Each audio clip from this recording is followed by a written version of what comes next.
Welcome to the week 2 Zoom session, everyone. Uh, looks like I have to turn something off, on. I'm sorry, I should have this fixed.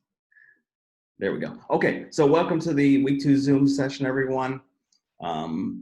Let's do things a little bit opposite from last week, okay? So last week I kind of ran out of time while I was discussing the assignments. Oops, someone's waiting to come in, admit. So let's do it the opposite. Let's start with those activities, okay? The one that's due Wednesday, which is tomorrow. It's the only problem with doing things Tuesday at 7 p.m. If people haven't looked at the assignment that's due tomorrow, it might be a shock. Like, really? Something due tomorrow? This one's a bit more, I mean, it's fun. I think it's fun, but it's probably a bit more in depth with what you did in week 1. So let's take a look at it. Okay, I already have the assignment sheet open. Let me make sure that it's being shared. It is. Okay, so I'm going to come back to this stuff here. Okay, hail, and this idea of the Julian Treasure TED Talk. Okay, so let's skip to the instructions itself. It says for this discussion, you will demonstrate the concepts of hail, which I'll get back to, and the vocal toolbox. I'll get back to that as well. Described in this TED Talk. Using these concepts, you are going to tell a story centered around a piece of media that resonates with you. Okay, it could be a movie, song, video game, painting, sculpture, or book, or anything else. Okay, anything that what is to avoid. Like I had one student who just talked about the first time he played guitar, and I was like, I'm not sure that fits. Like everybody should have something that they love. That's like a genre piece. Okay, you understand that genre piece? So a favorite book, a favorite movie, a favorite video game, a favorite song, painting, sculpture, album, CD. Okay, it should fit in one of those kind of specific yet at the same time broad categories. And this is what I think makes the assignment fun, because who doesn't like to talk about their favorite movie? I don't think I have a favorite movie. There are lots of movies I like, but I don't think I can name a favorite one. Don't know anything about painting or sculpture. But yes, it says the options are endless. And then you can contact me if you're unsure. I think that's what Alyssa and someone else contacted me about. Actually, it's weird. Not weird. Different that Alyssa asked the same question as someone else, which was a video game, but like the art within the video game. But I don't know. Can't you just talk about the video game? And yeah, if you want to spend most of your time talking about how much the artwork blew you away in this particular game, I mean, that's fine. But you'll essentially be choosing a video game. Okay? So you'll use the storytelling techniques from last week's reading in your choice of a subject and create a 2 to 3 minute audio-visual project, responding to the prompts below. Okay, so that's a fun assignment, I think, because you get to talk about something you love.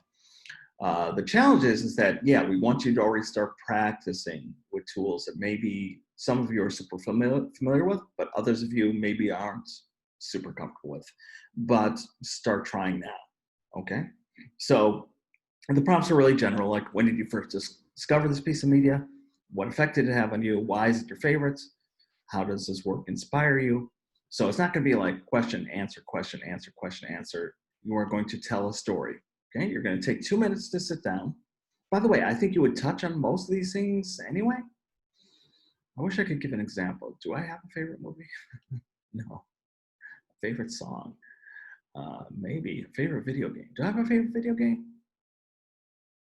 I like video games, but I can't think of a favorite. Screw it.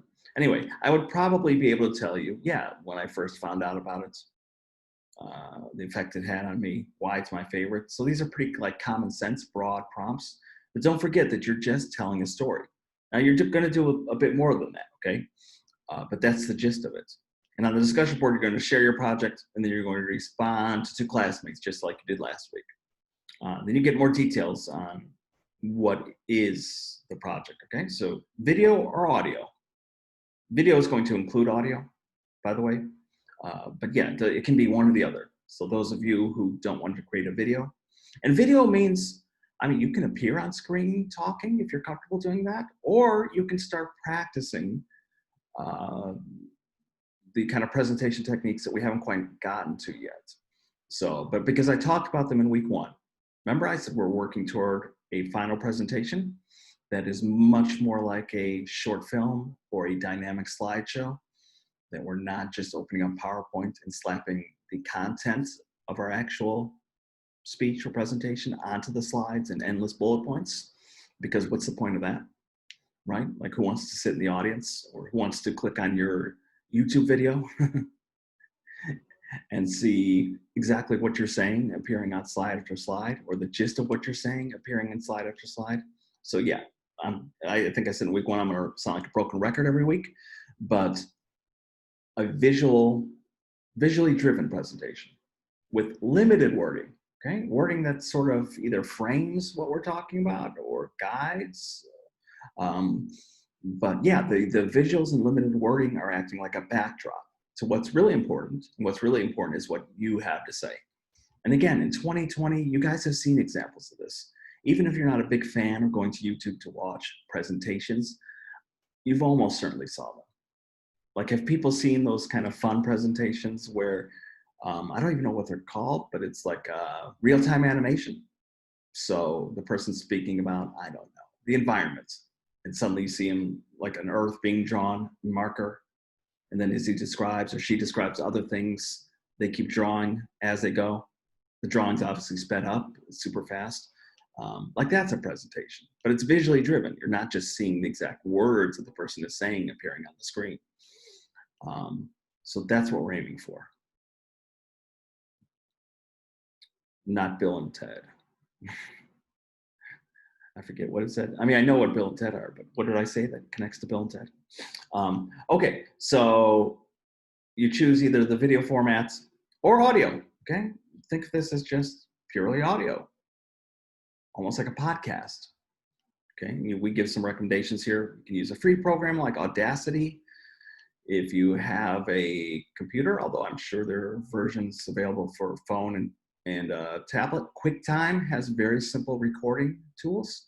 In future weeks, for example, for your final presentation, I'm going to push you to create the most polished presentation possible. So you're going to have your visuals, your slides, because I don't want to insist that it's PowerPoint only. The visuals, okay? What could almost pass for slides. The images that change as you speak, that match as you're talking, okay? They change and match as you speak. I just lost my train of thought. What was I saying? I was saying something about the presentation. Oh, yeah. I'm going to push you to produce the most polished presentation possible. So in future weeks, we're going to talk about like how to make sure that your voiceover is polished, so you're not stumbling. So there's no or clearing a throat. These things happen, but there's a way to edit out those imperfections. Now for this assignment, yeah, I want you to do the best job you can. I'm going to return to these concepts that were earlier in the instruction sheet, HAIL and the vocal toolbox. But I strongly recommend that, yes, you script your 2-minute story. So you're going to talk about your favorite video game, how you learned about it, when you discovered it, how it made you feel, why it's your favorite. You're going to tell that 2-minute story, but I strongly recommend scripting it. No winging it, okay? No just hitting the record button and thinking, okay, I just got to tell the story in 2 minutes, because you're gonna stumble. And again, later weeks we'll talk about how to polish it, but at least at this stage, if you have it scripted, okay, if you stumble once or twice, so what, right? At this stage, I just want you to get familiar with recording techniques. And later we'll talk about how to record in chunks so that we smooth out any imperfections. But yeah, one way to avoid constant stumbles or losing your train of thought, like I just did, is to script out what you're going to say. And by the way, scripting is not really a pain. Like, I can't imagine creating a presentation without a script. Even my little welcome video, I don't know how many people watched it. It's a real basic presentation, but it is a presentation. Yeah, I scripted that out. I scripted it, I recorded it in chunks using iMovie, and eliminated all those kind of awkward pauses or mistakes. So you'll do the same eventually. But for now, for this assignment, at the very least, yeah, script out in advance, okay? Alyssa says, an example you can click on at the bottom of the rubric. Or you can go YouTube and search 2.3 presentation. Oh, okay. I didn't know you could. Yeah, that's awesome. So yeah, here's an example project. Here's a demonstration here. Okay. So you'll choose whether you're comfortable doing a video or audio. Now I want to return to these things at the beginning. It says for this discussion, we will demonstrate the concepts of hail and the vocal toolbox. So what is that? It's in the activity. Okay. So here you have 2 embedded videos. Am I sharing the right screen? Yes. So here's the TED Talk by Julian Treasure on HAIL. HAIL stands for honesty, authenticity, integrity, and love. I'm not going to lecture on those things because you'll learn it when you watch the video. Okay.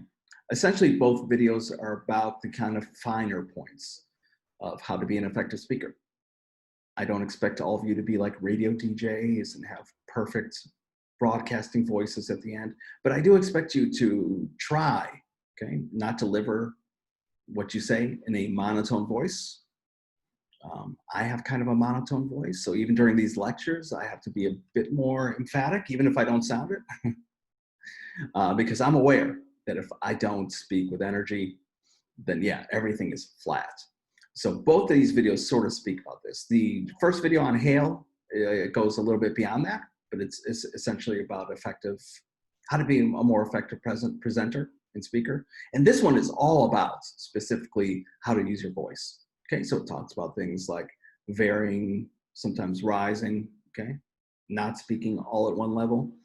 And yes, you will be expected to at least be trying these things in your 2-minute either audio or video narrative about your favorite movie, your favorite song, etc. Catching up in the chat.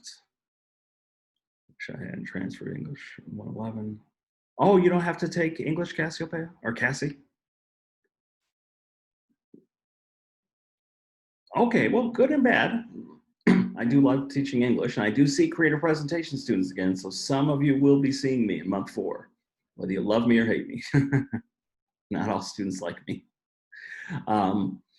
But the good news is, yeah, if you already took English somewhere else and you test out of it essentially, that's kind of a good thing because, you know, I mean, yeah, you could take the class and probably kick butt, but why not move on? Okay, so any questions about this activity here? Wednesday, Wednesday. Again, you're supposed to make an original post by Wednesday and then respond to 2 classmates by Sunday. And I don't get around to grading things until Monday of the next week. So if you don't get it in by Wednesday, get it in by Thursday. Like, submit it, post. Like, nothing prevents you from going to the board and posting. I'm supposed to take off late points, but to be honest, I don't always do that. So get it done. Okay, looks like we don't have questions on this one. This one, we're all straightforward. Yes, no? Okay, let's move on. Awesome. I'm actually going to close the window.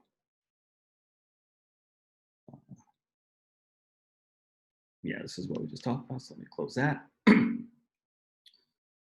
Jonathan says, so it could be a picture of me jumping there with a smile face. The audio would be me telling a story of why I'm smiling. I mean, kind of. I mean, you're making kind of the right connection. Yes, I mean, you want the visuals. They don't have to 100% match, but they do have to connect. And you'll see when I get to the keynote version of this lecture. You'll see I try to use these exact concepts in these presentations. Right now we're talking about the assignments, so I'm over here on FSO. But yeah, the keynote, we'll see some snazzy looking slides. But no, it doesn't have to be like a one-to-one example. For example, you could be talking about music production, and sure, it should be maybe music related, like there's a picture of a grand piano, but it doesn't have to be about production. Or it could be a control panel, right? The audio control panel, whatever that thing is called. Maybe we'll talk about that when we get to the keynote. Like there's the kind of literal one-to-one connection where what you're saying exactly matches what's on the screen. And then other visuals where the viewer sort of just gets it. That like there's, I wish I could think of something off the top of my head. But you'll get the gist. Okay, so the assignment that's due Sunday, this is a whopper, okay? It's worth 20% of your grade. I have just added 2 new things. I forgot to do it at the beginning of the month, so I apologize. So if you've already gone in here and taken a peek, take another peek. I have added this guy here, the presentation planning documents and a sample student plan, because I don't know. The reason why I start talking about what you're working toward this month in week 1 is because I think this assignment comes so fast. We're essentially asking you to plan your presentation. Okay, you don't have to have everything 100% figured out, but we want you to be specific in terms of, okay, you're going to create a 3-minute presentation where you imagine yourself as a recent Full Sail graduate. So what are you going to include? Not just what are you going to include, but how are you going to begin? What stuff you're going to include in the kind of the bulk of the presentation, the middle, and then how are you going to close things out? But this is I speak about in week 1 as a preview, because in week 2, students don't know what to say. It's like, I'm supposed to plan something, but I barely know what we're planning for. So I've already talked about in week 1. And for the people who don't watch lectures, they have this document. Okay, I think I have it open. Or I did have it open. Okay, well, I can open it again. And I have to start sharing it. Bear with me. There we go. Okay. Oh, I got 10 million things blocking my view. Okay, get this chat window out of the way.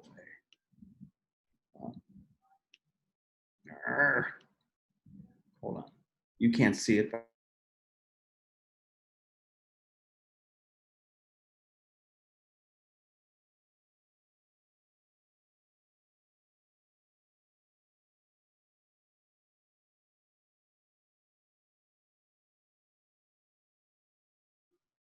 I'm sorry, I accidentally muted myself there by mistake. I was saying you can't see, but I've got all these panels blocking my view, but I can't seem to move them. Go-to training was so much easier. Why can't I move this thing? Why can't I slide it out of the way? There we go. Okay, sorry about that. I'm still getting used to Zoom. We're 3 months in and I'm still getting used to this thing. Okay, Zoom's doing super awesome though. If you haven't read during the pandemic, they're doing just fine. Not doing fine with me, but they're doing fine. Okay, so here's the presentation planning document. It's not a gorgeous document. It's not, a fancy PDF, because I made this on my own about a year ago. Okay, so yeah, there's a lot of things to go through. I'll encourage you to do it though, because yeah, it gets into much more detail about what you are creating. Okay, so just some highlights though. This is all about watching the lecture. Let's get to the important stuff. Okay, you're planning your presentation. So you're going to tell me what your 3-minute presentation is going to contain. So you're not just going to say, well, there's going to be some sort of beginning, and I think I might share a quote, and then the middle, I'll talk about my experience and I'll talk about my school. No. It should be more detailed than that. Here, let me open up the other document, because this maybe will make it clear. So here's a sample student plan. Okay? I get nervous about sharing examples because sometimes people imitate the examples. Oh, I just accidentally muted myself again. But I don't know, as long as you don't literally imitate the example, I think maybe the example is worthwhile. So target audience. Your target audience, yes, is a potential employer, but here target audience means more specific than that. So if you're here to study digital cinematography, or I was thinking about this recently, maybe a better comparison would be, you're all familiar with LinkedIn, right? So imagine if you could just post a 3-minute sort of introduction to you. Part bio, part who you are, but it's targeted to whoever might stumble across your video that's posted to LinkedIn. Think of it that way, okay? But, if you're here to study digital cinematography, what kind of employer would most likely watch this video? If you're here to study, some fields are easier than others, like graphic design. Okay, there are clearly employers for that. Creative writing, that's a challenging one, but I'll encourage you to still imagine like an audience. At the very least, though, it's someone who's interested in hiring you. Okay, if not for an official job, then for your services or your talents. Okay. This is not a presentation on you pitching an idea for a film you'd like to make. I get that sometimes. No. This is a 3-minute presentation about you. It's almost like part bio, but not a full bio. Your audience probably doesn't care how many brothers and sisters you have. It could maybe be relevant, but doubtful. They don't need to know the specific name of the high school you attended, right? So it's not a entire bio, but it is going to maybe include some biographical information.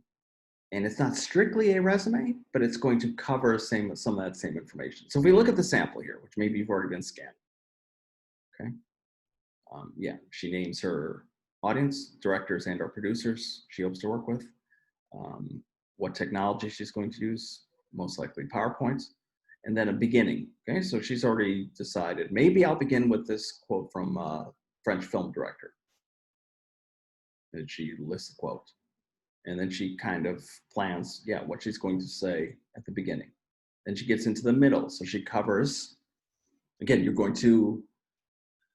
you're a recent Full Sail grad, so you'll describe yourself as having just received your degree. Here it's in creative writing. You can imagine realistic details. Okay, so here she says, I will have written a film script. Okay, that's possible if that was like a final project sort of thing. Research is encouraged. Research into your program, like what classes you'll take, what sorts of final projects you might do before you graduate, if there are any sort of links on any of the pages for your departments or your area of study, or even a list or description of projects that other or recent grads have worked on to give you an idea of what sorts of things you might do. Research is encouraged. So this is the stuff that's kind of similar in some ways to a resume, okay? She's got her degree. Here's what she's accomplished. By the way, realistic details, okay? So if you're here to study recording arts or music production, you do not invent that you worked with Lady Gaga or that you worked with Kendrick Lamar, because that's not going to happen. But, again, realistic things that you can achieve over the next 2 years. What else? She gets into some information about the degree program and so on. Okay, so you have an example to look at. Now I'm going to go back to the other documents. Again, you have this in the activity, so you can look at it all you like. Again, don't imitate, because here's the thing. The possibilities are endless. I can't remember if it's in week 3 or week 4, but you'll look at some examples of past student presentations, and you'll see there's no right way to begin, no right way to end. I'll encourage you right now to again, most of you have seen presentations, even if you're not a big watcher of them. They're all over the place now, especially since short videos are kind of in vogue. Videos that are like 2 minutes long, 3 minutes long, on all sorts of topics. So start already thinking in your mind, like how you would like your presentation to look and sound.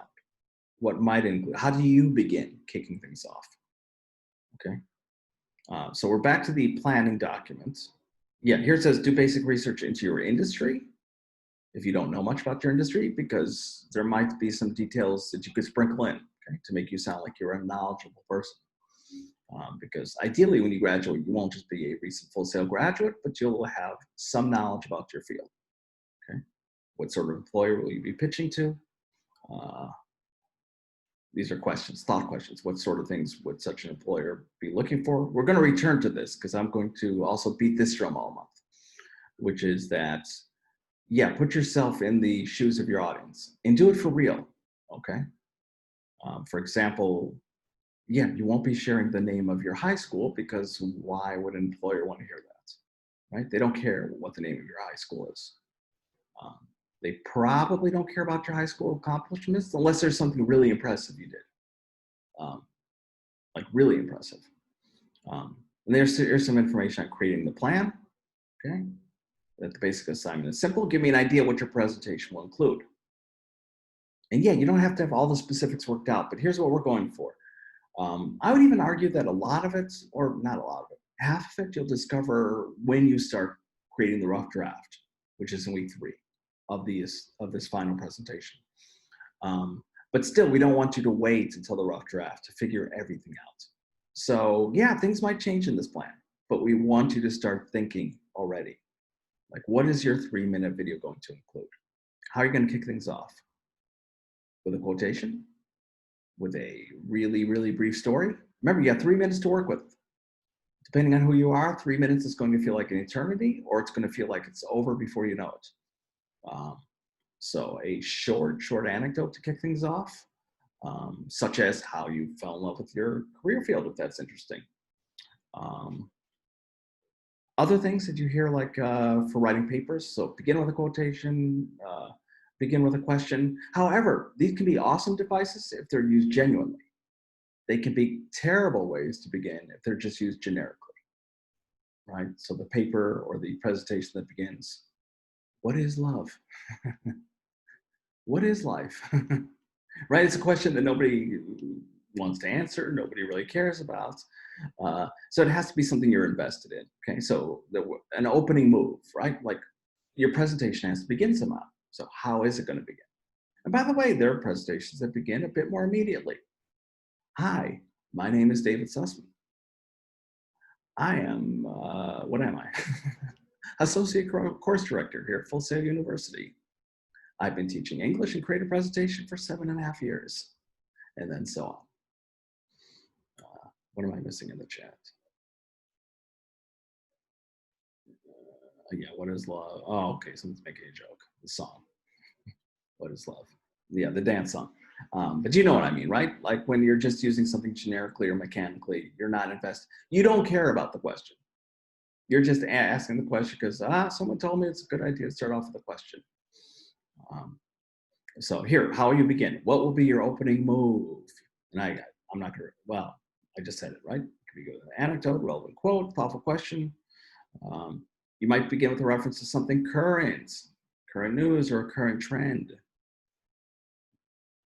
Maybe someone in your industry has gotten a lot of attention, and that's maybe you're a filmmaker, and Avengers Endgame has made so much money that that's what you would love to do. And here, you can choose whatever form you want. Yeah, a lot of people choose the outline. They open up a Microsoft Word document. That's fine. Okay, but if you're not crazy about outlines, you can use other tools. Okay, such as a storyboard. Yeah, we have some keynote slides that show kind of what a storyboard looks like. Writing in full paragraphs. So this is kind of like the outline, but if you're more comfortable writing in full sentences and full paragraphs, you can do that. You can use presentation software. It's not that you're creating a rough draft of the presentation, but you're just comfortable using presentation tools to explain what you're going to do. So PowerPoint, Keynote, Prezi, okay? Yeah, the true draft is next week. In other words, think of it as using presentation software to create a kind of storyboard. And any sort of visual diagrams, charts, electronic post notes, mapping. So those of you who are visual people and want to sort of map out using circles and connecting lines, or like I said, post-it notes, just as long as you give me a clear sense of what you're going to do. And heck, you can, again, if you want to, you can even try to describe, like slide by slide, what you think you will do for the 3 minutes. You don't have to go that specific. Finally, 2 reminders. The instructions do mention a star moment, and you have to include one, okay? From your reading, you know that STAR stands for something they'll always remember. This refers to a massive, not massive, but an intentional move you make somewhere in your presentation, beginning, middle, or end, that you think is just going to knock the person's socks off. Maybe it's because you found the perfect way to describe something, or maybe you have the perfect short anecdotes, or maybe you have the perfect whatever. Okay, but you already have an idea that you know what you're going to say, you know how you're going to deliver it in terms of maybe the visuals, and this is the part of your presentation that you're going to be most excited about. I already closed it, but the sample that we just looked at briefly, she lists her star moments at the end. Okay. And some other things. Yeah, in other words, I say, don't give me this. I used to get that, and I felt so guilty because on the one hand, I was like, well, they don't know what to include. But now I prepare people for it. We talk about it in week one. We're talking about it now. I know it's not the most exciting lecture right now as I'm going through this document, but actually I'll shut up with this because you can read this on your own. But yeah, take time, okay, to look through this 2-minute thing, because this is really a kind of condensing of the assignment sheet plus relevant information from the textbook, all kind of put into one with concrete suggestions, okay, of what you might do. So let me switch back real briefly to this. And here's the assignment sheet, okay, the official assignment sheet. And you'll notice that my planning document really just covers this, but in much more detail. This was my frustration, okay, is that we arrive at week 2, students hadn't even been introduced to this final presentation. They'd see this one-page thing that says, identify your target audience, do research. What is your big idea? What is your flow of ideas? What will your star moment be? What is going to be your beginning, your middle, your end? Without really much idea of what they're supposed to put in here, okay? And it's only a 2-page document, so it doesn't really give much information. True, if you've been keeping up with the textbook chapters, you do have an idea what the star moment is. But that's why I created that 2-page planning document, so that you do have an idea of what you could put in there. Okay, questions about this? Yes, no, maybe so. Yeah, just give me, brainstorm, okay? But brainstorm specifically. You'll probably change maybe 50% of your ideas, but I want you to start thinking about what your presentation is going to look like from more or less beginning to end. And go out there and watch some short presentations on YouTube. Get an idea what short presentations look like. Okay, so now I'm going to switch to the keynote.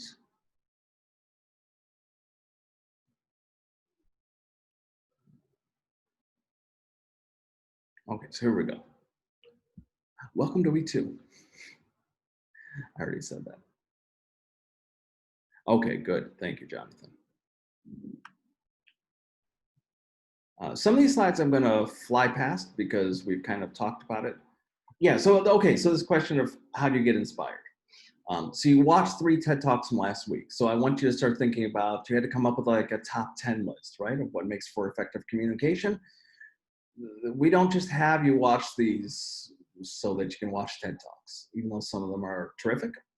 It's to get you sort of to start watching presentations from the get-go and trying to identify what makes them successful, because maybe you can steal an idea. Now, true, the TED Talks are a little bit different. They're mostly people standing on stage. Sometimes they have some visuals, but mostly it's them standing on stage talking, which is going to be much different than what you do. Very few people appear on camera in their final presentations. If they do, they're just briefly on camera. So you're going to kind of be hidden behind the scenes. But still, especially in terms of like, how did some of those TED Talk presentations begin? How did they kick things off? Did they make any interesting moves? Did they just talk nonstop for 10 minutes? Maybe. But did they stop to share a personal story? Did they use a quotation, but it was a natural and interesting folding in a quotation, not just a generic move, excuse me? Did they fold in facts or statistics, or did they make some sort of reference to what's going on right now to highlight what they're talking about? So keep those things in mind. Um, and ask yourself, like, what is it that gets you inspired? You're going to get some practice with this as well because you're going to create a short project, right? You're going to choose a favorite movie or book or video game or what have you and talk about how you discovered it, what effect it had on you, why it's your favorite. Um, so yeah, think about this big picture question of, the same things that excite you out in the world or the same things that excite you about your career field. Draw upon that when it comes to creating your presentation.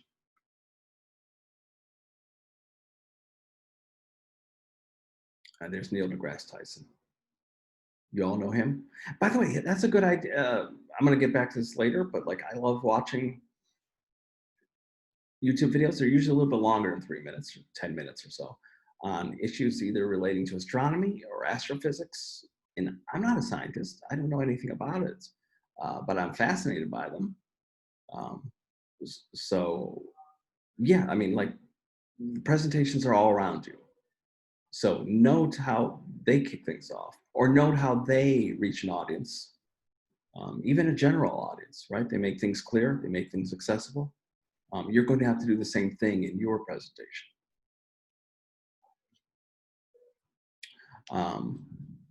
And really, we're bleeding into the same topic here, which is how to get others inspired. One way we do this is we think intensely about who we're trying to reach. So for your final presentation, it's going to be, yes, it's sort of employer, right? Someone who could possibly hire you. This is why you're creating a professional video about you. That's approximately 3 minutes in length. But it really is important to put yourself in that person's shoes, or at the very least to think about like the general viewer, like anybody who would stumble upon your video. Because I do see sometimes people who are too much in their head. So the person who is studying music production and is in love with hip hop, but starts his presentation talking about hip hop as if everybody should know what he's talking about. And even, yes, maybe he assumes that he's going to one day work for Rock Nation, and they would obviously be an audience that is familiar with hip hop. Still, there's this basic rule that we take the time to explain things. Not everything. Our audiences aren't stupid, but there's even a way to present things in such a way that it makes sense to even a general audience. So even if, let's say, you're not an expert in hip hop, you should still be able to watch the video and make sense. Okay, there shouldn't be breaks in logic. Sometimes we get caught so much in our own heads that what makes sense to us, we automatically think makes sense to others. So yeah, there's this question, how do we get others inspired? It's largely going to be based in not only taking what you know about inspiration, but also always putting yourself in the shoes of another person. And that's something I'm going to revisit. Now, the good news is in week 3, when you do your rough draft and I give you feedback, I'm very good at pointing out moments in your presentation where I say, okay, this wouldn't make sense. I know what you're trying to say, but I'm telling you of someone who would stumble across your video, or even a potential employer would be a little bit confused here because you're not taking the time to explain things completely. I see this happen a lot in writing as well. It's always based in an assumption that our ideas automatically make sense to another, and they don't always do. Okay, so we mentioned this last week as well, the idea that your audience is king. And that seems a little bit backwards because, well, the presentation's about me. If it's about me, then I know me. But as I just said, it's this weird sort of transaction you have to make, where you're writing about yourself, but you also have to understand how another is going to view the thing. It's a difficult thing to explain, so I'm sorry if I'm not making that as clear as possible.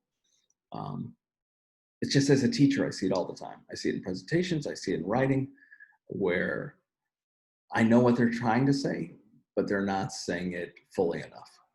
And a good litmus test is to always look at your work from the perspective of someone who's not you. So in week 3, when you create your first draft of the presentation, I will write some of you, although all of you should be doing it. Wash your presentation and pretend that you're not you. Pretend that you're just some plain Jane, some Joe Schmo, who has accidentally stumbled upon this video. Can you follow it from beginning to end? Are there any moments where you would feel confused? Are there any moments that you stumble? Um, yeah, this is the importance of audience. Okay, so yes, you're writing about yourself, but you have to keep the who's ultimately going to be viewing it in mind. How can you connect with your audience? Right? Because we're essentially talking about how to move people. So one of the core things that I've already introduced is this idea of, so yeah, Jonathan, here's an example, right? Uh, Visuals, powerful visual, an attractive visual, uh, simple wording, move people. Okay, and yes, there are people in the picture. Um, this is what we're aiming for. We're aiming for design, not decoration. Just as you may not like a website that suddenly has lots of pop-up ads or music that kicks in. Um, the CNN site drives me crazy because the videos automatically start, but I don't want to watch the video. Yeah, those, or little for this assignment, the various touches you can add through PowerPoint, some of which can be useful, but some of which can be distracting. Yeah, we're aiming for design, not decoration. So adhering to the basics of this class, okay? Effective visuals, limited text to match what you were saying. That's one way to move people. And here's another example of visual.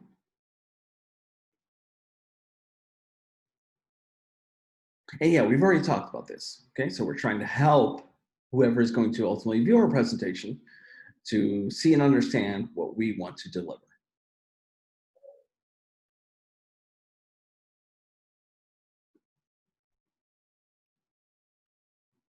Okay, Jonathan, good. He says, I'm getting a better idea of this assignment. So many of you will discover the most when you start creating the presentation. So yes, plan it to the best of your ability, but you'll get a lot of feedback from me in week 3, and I get fantastic projects in week 4, for the most part. Uh, Even the ones that aren't fantastic are still pretty darn good. Like I get almost every single student to leave this class being able to do this.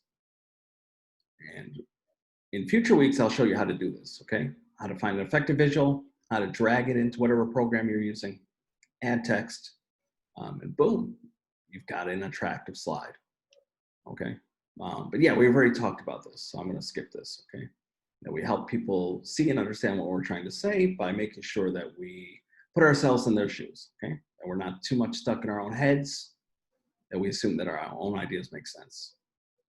A lot of this stuff is going to be echoing what I just said. So imagery versus content. By the way, here's an example of, yeah, choosing a background that is noisy or ugly versus one that is clean and or symmetrical. This isn't a graphic design class, but next week we'll get into some graphic design basics, because some people either have an eye for this stuff or they don't.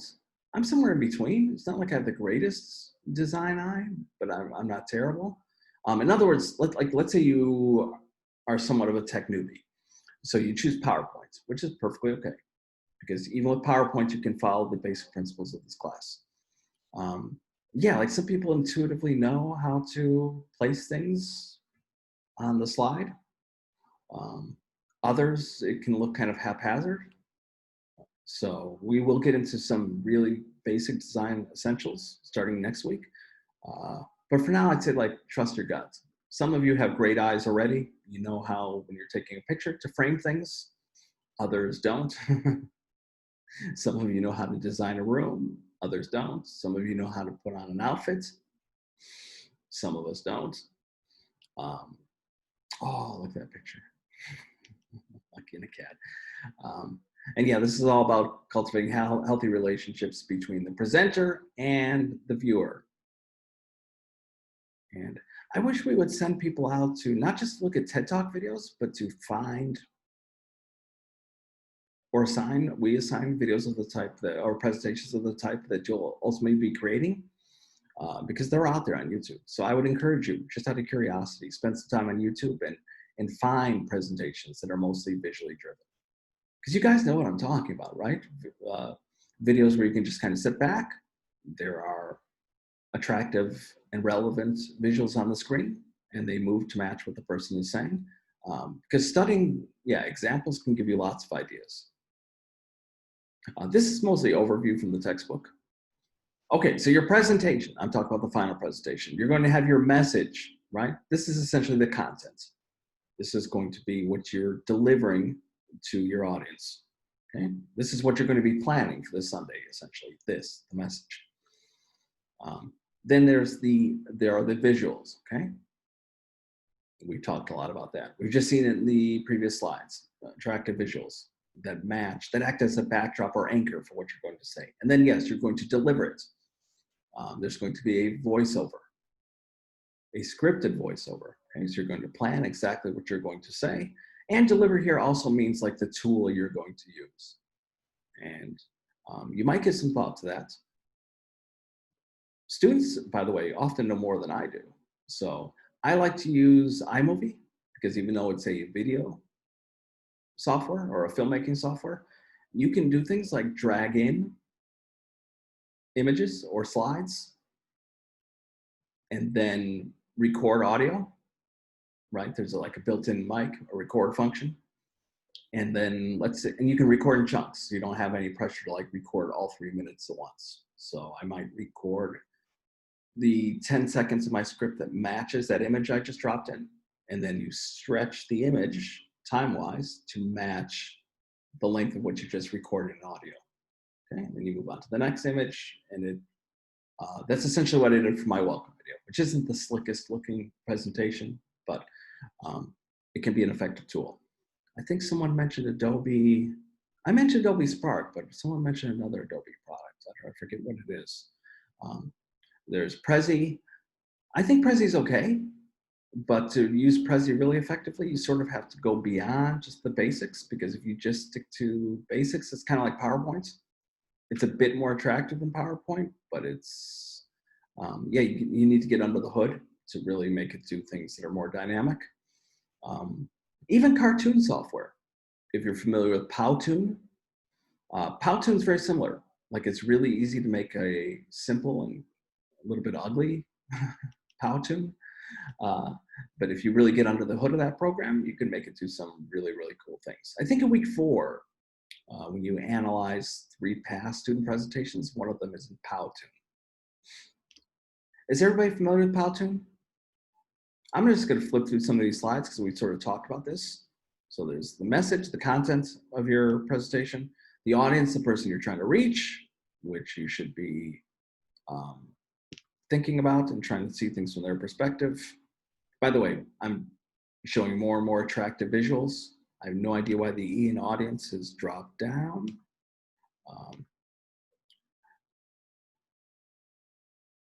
Okay, so this connects to the planning. So this idea of coming up with ideas. So yeah, like you have no way to get a physical paper, physical post notes, but there are like electronic post notes. So as I mentioned, if that's the way you want to plan out your planning document that's due on Sunday, you can do so. Oh, you've never heard of Powtoon? Here, I'll type it in the chat. All you have to do is Google it. Okay. Technically, it's presentation software, like PowerPoint, like Prezi. But the cute thing about it is that it uses cartoon characters. So you can either have a female or male walkouts. They have little cartoon speech bubbles that appear. You can drag in other cute graphics. Yeah, so it looks like a little animated movie. But technically, it's presentation software. So again, index cards. So those of you who don't want to just make a standard outline, you can use whatever tool you like.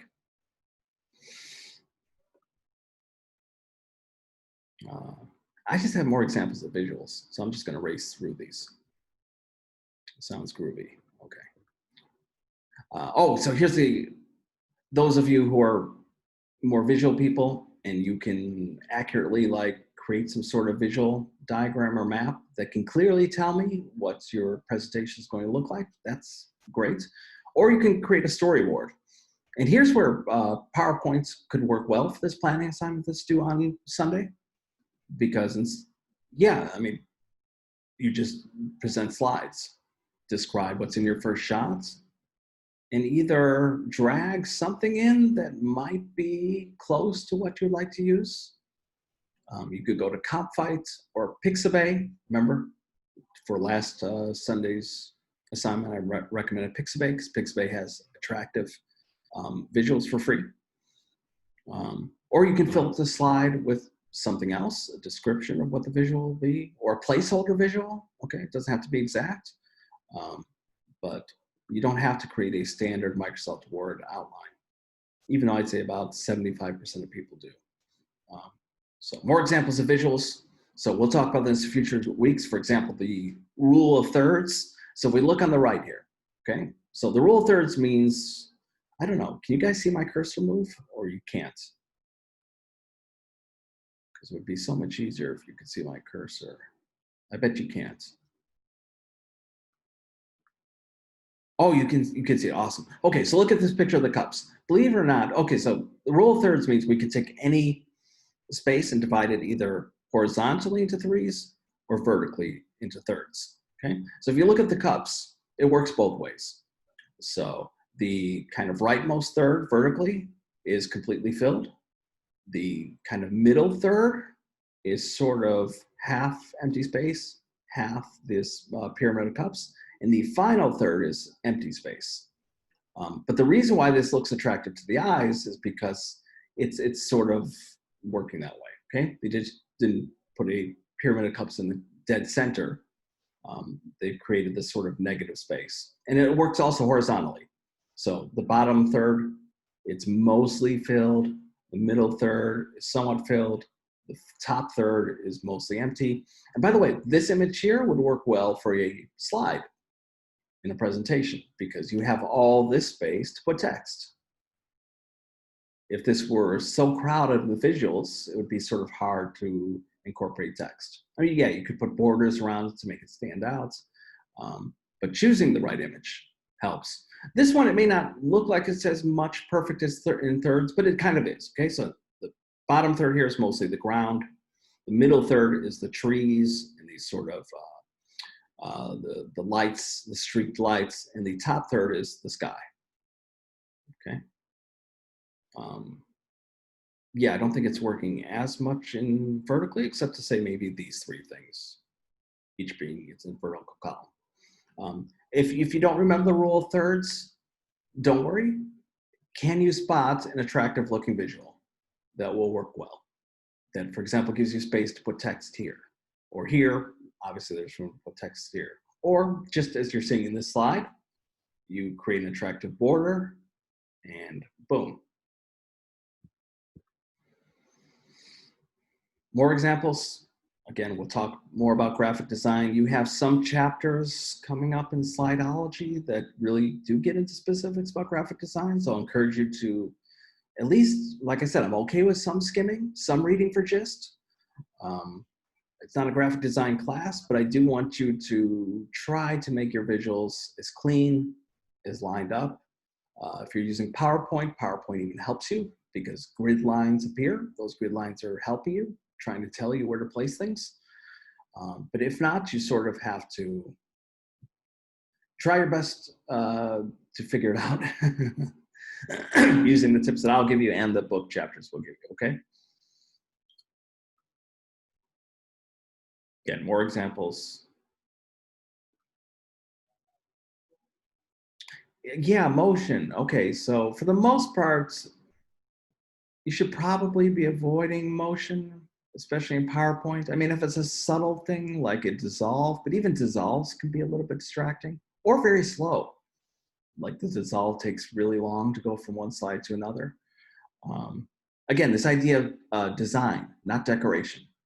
So if it just seems like, oh, well, I'm going to put in this dissolve, or I'm going to have a swipe dissolve, or even more distracting, like, yeah, literal movement. So a bee that's buzzing right on the screen as you're watching it or something.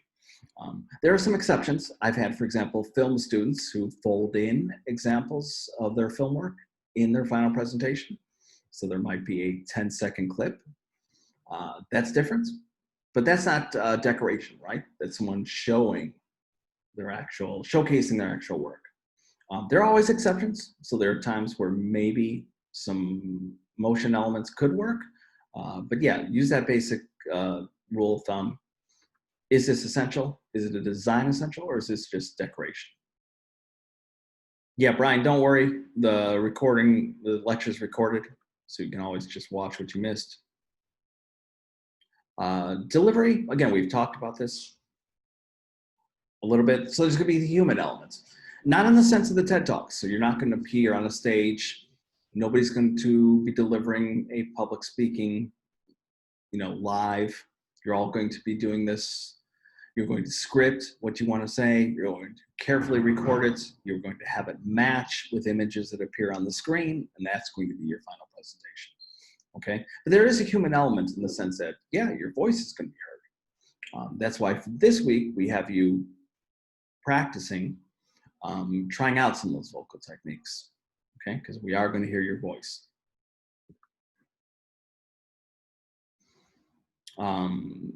This we talked about as well, right? You're going to have to choose a tool.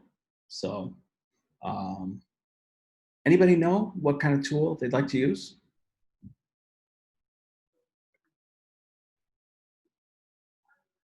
PowerPoint is fine, by the way. I have people hand in PowerPoint presentations. Okay, they may not look super snazzy, but as long as they're following the essentials of this class, meaning it's visuals first with limited guiding text that acts as a backdrop to what the person is saying. Yeah, that's fine. So we don't penalize people if they can't create a really, really fancy looking video. Yeah, some students are quite accomplished. They're way beyond me, to be honest. I'm here to teach these basics, to get people to break the bad habits of what they think presentations are and to try something new. But some students already have this down. Okay, Cassie says iMovie. I really like iMovie. It doesn't take that long to figure out. Maybe in another week I'll show it in real time if I have the time. But yeah, you drag in an image, click record, and you just stretch out that image. You can enter how long you want that image to stay on the screen. So if you just recorded 10 seconds of audio, you put in 10 seconds for the image, so that when that image ends, it goes to the next image and the next chunk of audio begins. Streamlabs. See, Streamlabs I'm not familiar with. I bet some other people are, though. I am familiar only with what comes on my Mac. So there's QuickTime, there's iMovie, there's PowerPoint, there's Keynotes. I'm more familiar with PowerPoint than Keynotes. By the way, even some people who aren't very tech savvy record their PowerPoints like slide by slide, like literally slide by slide. I have to click on a little audio icon on the slide to hear the audio that matches that slide. That's fine. Because as long as I can imagine what it would look like or sound like as a cohesive whole. Yeah, this isn't a graphic design class, and this is not a class that is about how awesome you are at tech. It's how good are you at proving that you know the basics of how to create a kind of more modern presentation.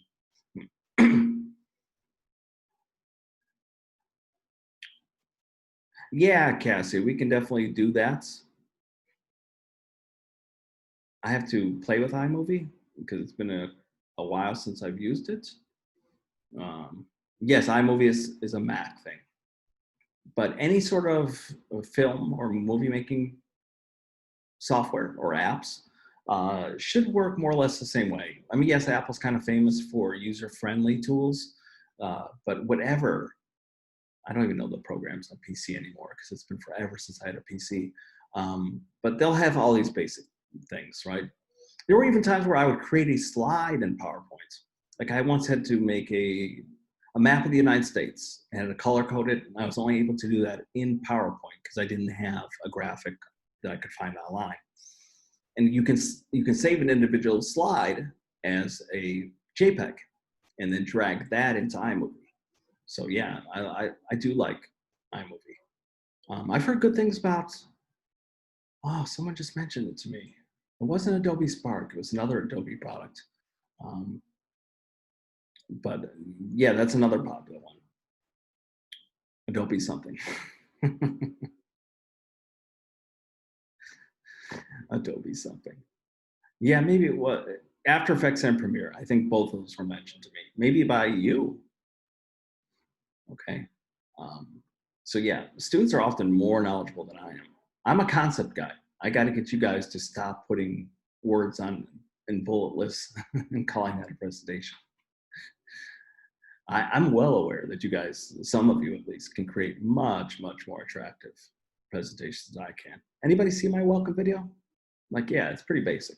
It's not ugly, but it's not exactly, it's not fancy. Uh, it was made quickly, right? But that's, I used iMovie. Just dragged in images, scripted what I was going to say, and had them match the images. So more examples of powerful visuals. Actually, this is, why do we have paper lined up here?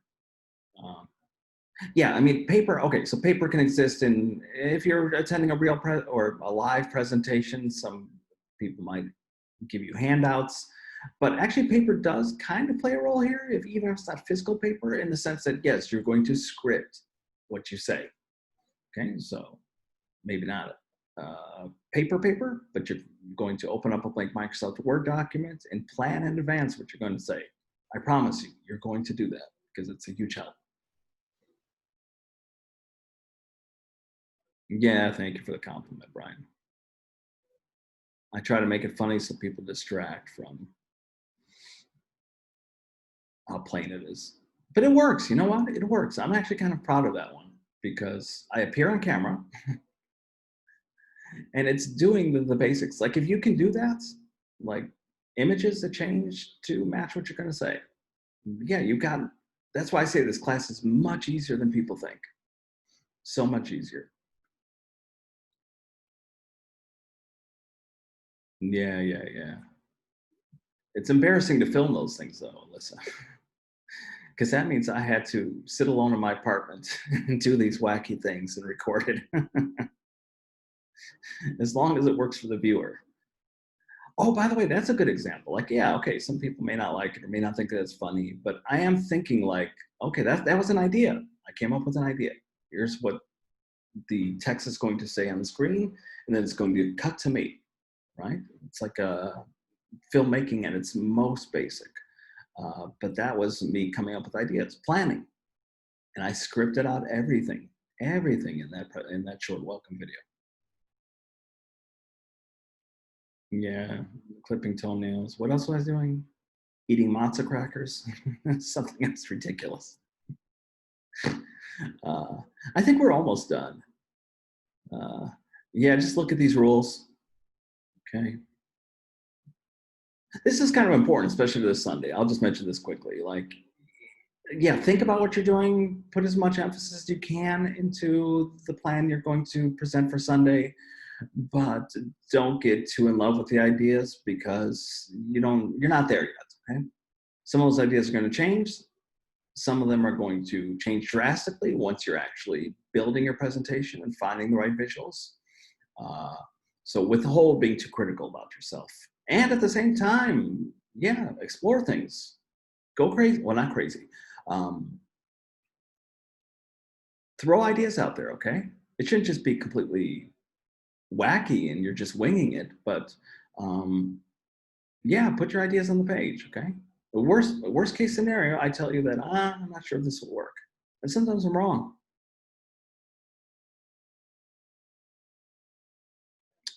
One was just me sitting there. That's right. The video keeps raising the stakes. One, I'm sitting bored out of my mind. Then I'm clipping toenails. Then I'm eating matzo crackers. All those dogs barking, that's those are sounds in iMovie. Okay. Uh, and here's some other rules. Okay. Yeah, just coming up with ideas counts at this stage more than anything else. If you can take ideas, borrow ideas, be inspired by ideas that you saw in either the TED Talks or the stuff that you'll learn this week in the videos you watch, Go for it. And yeah, the touchy-feely, every idea, and every person has equal worth. Absolutely true. Oh, I thought we were done. Okay, I'm gonna fly through all this. How are we doing on time? It is 8:10. Oh yeah, okay. So this just means don't create visuals that make you sick to your stomach. Don't do that. Just like when you see websites that are ugly as heck, try to avoid that. Okay, I'm gonna blow through this stuff, okay? Yeah, there's a good example. You see how that thing just wiggled for no reason? You can do things like that in PowerPoint. Don't do that. Or the dissolve that takes forever. Things that pop up or explode or catch fire or drop. Yeah, these are all classic PowerPoint moves that they're just distractions, okay? They're not design choices. They're just distractions. So remember, design, not distraction. Yeah, I forgot I put together the slide. Slide's fun because it shows all the bad things. We'll skip by this, okay? We can talk about color later. Again, importance of visuals, blah, blah, blah. Okay, questions, comments, considerations. I went 10 minutes past what I wanted to go through. If you don't have any questions, if you are crystal clear on everything, I wish you a good evening. You don't have to stick around. I'll hang out for a little bit to answer questions if people have them. Okay. Power on. Bluetooth mode. Pairs. Let's see. Okay, you're welcome, Aaron.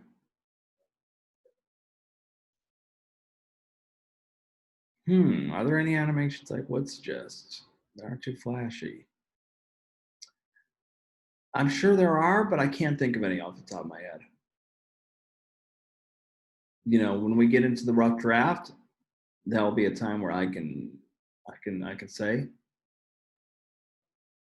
I mean, animations that are naturally built into the program, like Powtoon, then sure, like those are part of that presentation software.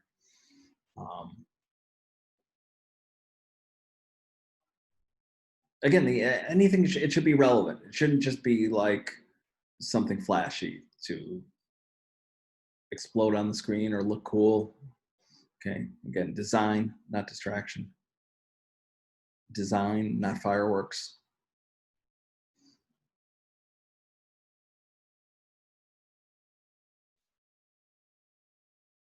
Any other questions, people? I feel like there was a middle part there where I was stumbling a bit, or I wasn't explaining things the way I usually do. Maybe I should script. Script what I'm saying in these lectures. What about the animation that comes in from the side? It doesn't really do anything else. What do you mean by animation? Do you mean like a screen, like a screen wipe, or do you mean like a literal animation that? Yeah, Cassie, we can set up a time. Later in the week works better because I'm going to be in a grading tunnel tomorrow, maybe Thursday.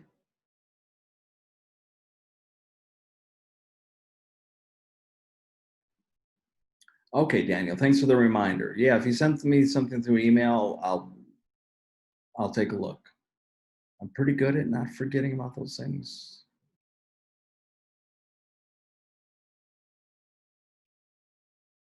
Like the work kind of comes off the side of the screen to where they belong. Yeah, I mean, I'm not 100% picturing, but it's sort of reminding me of the animations we just saw on that slide, where one was wiggling, one was dropping in, right? One dropped in, but if you're saying it kind of like flies in from the side, yeah, that would probably be distracting. Like less is more, really, just attractive visuals. Like the star is you and what you have to say. And as long as the visuals are moving to match it, I won't know 100% for sure until I like see it, but yeah, like you're the star. What you have to say is what's important. And then I should just be able to sit back and watch the visuals kind of match what you're saying. Plus, remember, we're going for limited text. So yeah, I don't think text needs to drop in or fly in or catch on fire. That one made me laugh. Catching on fire. Like, where's one of the attractive visuals here?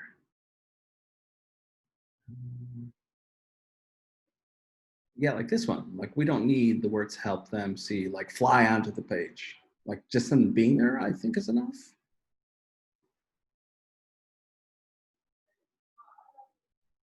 Yeah, Benjamin, let me think through that, okay? Either just have the visuals flow over the audience. Um, Not so much. Well, I think I know what you mean. Not flow over the audience, but that they change. Okay, so we go from like I'm speaking, and as I'm speaking, we're going from this visual, then it suddenly switches to this visual. It's moving in time. If that's what you mean by flow, then yes. And the good news is, like I said, I think it's in the beginning of week 4.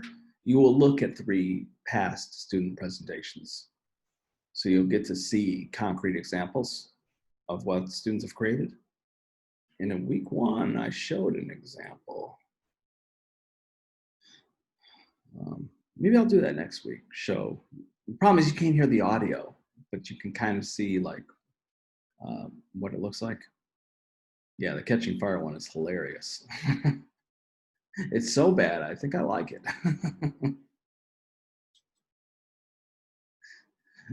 Like they're so tacky that you sort of have to admire it. But no, I actually don't encourage any of that stuff in the presentations. But hey, the rough draft is the place to try it out. If you're going to try it out anywhere, try it out there, which is week 3, the Sunday assignment. And the worst case is I just say like, hey, I don't think this is really necessary. It's not like I'm going to fail you. It's not that kind of class.